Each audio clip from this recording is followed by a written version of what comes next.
Sam he's like the 14-year-old kid that stole the family car. He doesn't have a driver's license. He got 8 of his high school friends in the car, and then he found out that there's like $100,000 of cash, a bunch of drugs, and a gun in the car.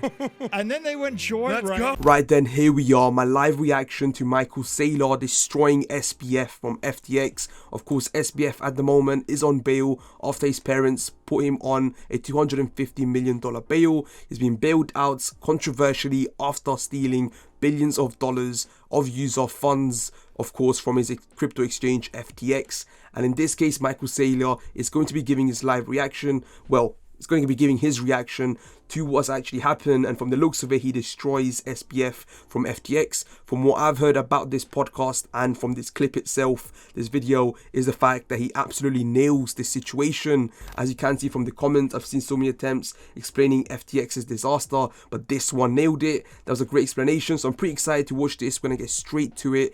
And yeah, before we go any further, nothing's financial advice. Everything in this video is public knowledge, is public video, and my personal take.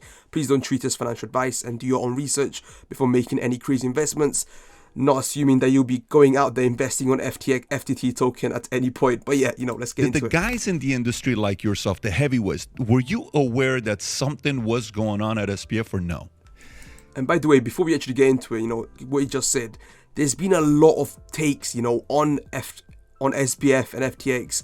He's had some controversial comments made about him months, years before this has happened.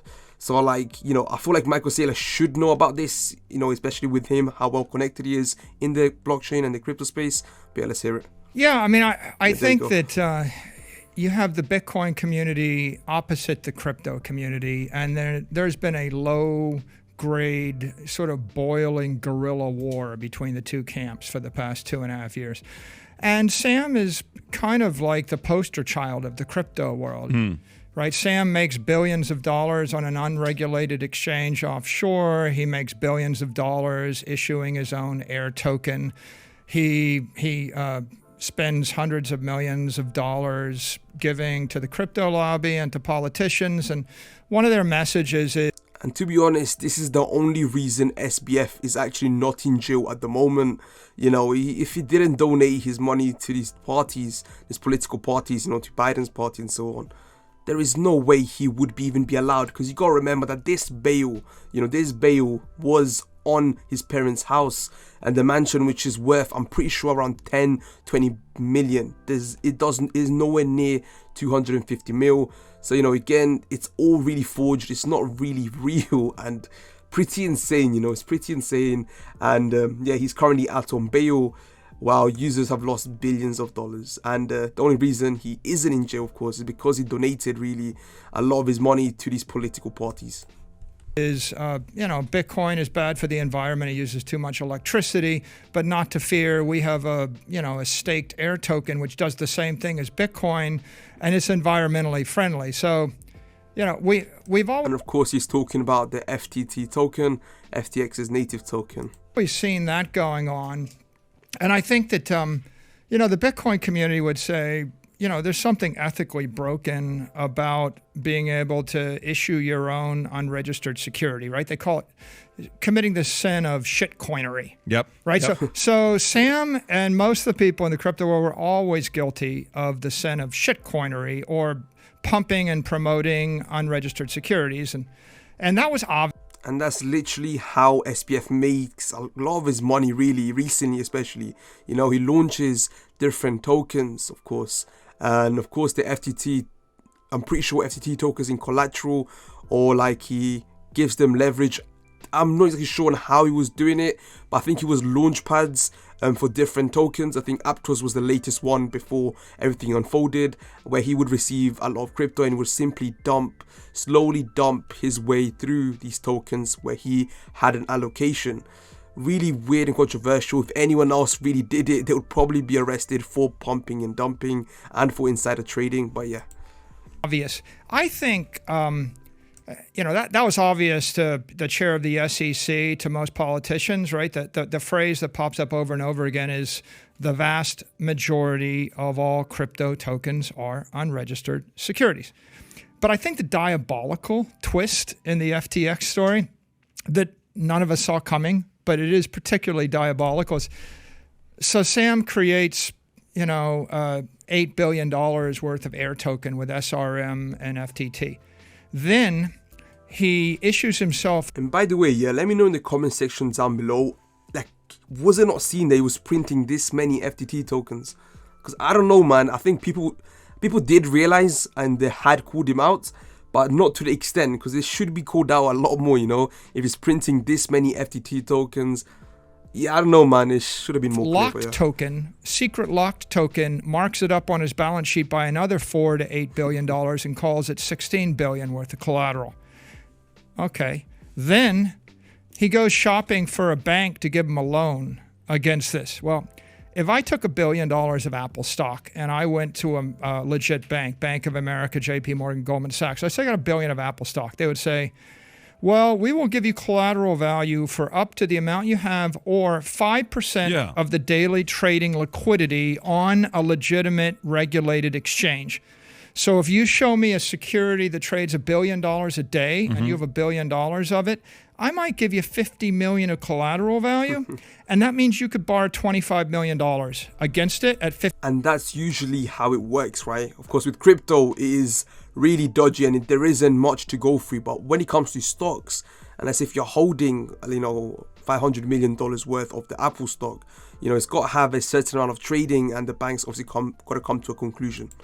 50% loan to value, but I'm going to margin call you if it moves a tick. So it means, practically speaking, $1 billion of that legit security is probably going to give you $10 million worth of a loan.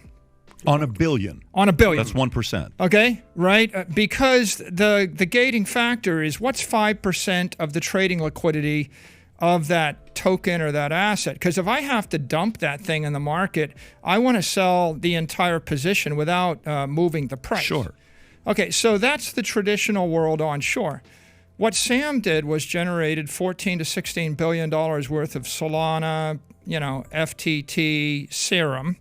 And then he went shopping for a bank. So you got Solana, the Serum. There's a lot more, but Serum and Solana, of course, were two of them. To give him a loan. But he didn't want, you wouldn't get a loan from Goldman Sachs on it. No one's going to. Yeah, I'm actually interested to find out how this has worked. Because there's no way he has gotten a loan from his shitty FTT token. It wouldn't make no sense. Borrow your money, at least no non-crypto company. So what he did was he went to himself. He runs a bank called FTX. He applied for a loan from himself. He granted himself the loan. For a loan from himself. Well, right? secretly applied. He didn't tell anybody, but when they say, well, Alameda had a margin account and the margin position was slightly bigger than I thought, what he means is, they pledged a few $1 billion of air token, gave themselves a $10 billion loan, and they extracted, even if he had pledged $15 billion worth of air token, giving yourself a $10 billion loan means that you gave yourself about 100x the collateral value you would have got on a regulated exchange onshore.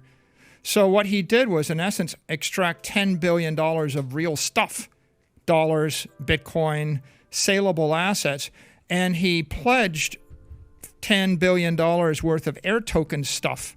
And of course, that makes so much more sense. But yeah, that is insane.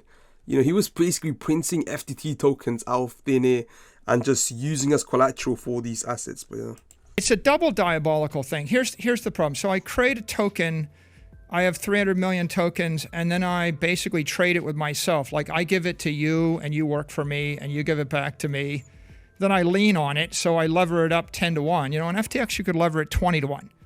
Then I borrow your money, you're a depositor, so I take your money, you have $10 million, I lever it up 20 to 1, I have $200 million, I buy my own token, I drive my token up by $5, $5 times 300 million makes me 1.5 billion in collateral. I post the collateral, and then I withdraw $1 billion of, oh my God, 100,000 people's money. I put it in Alameda, and then Alameda gives a $3.5 billion loan to Sam, right? He gave $3.3 billion to either himself or his personal family holding company.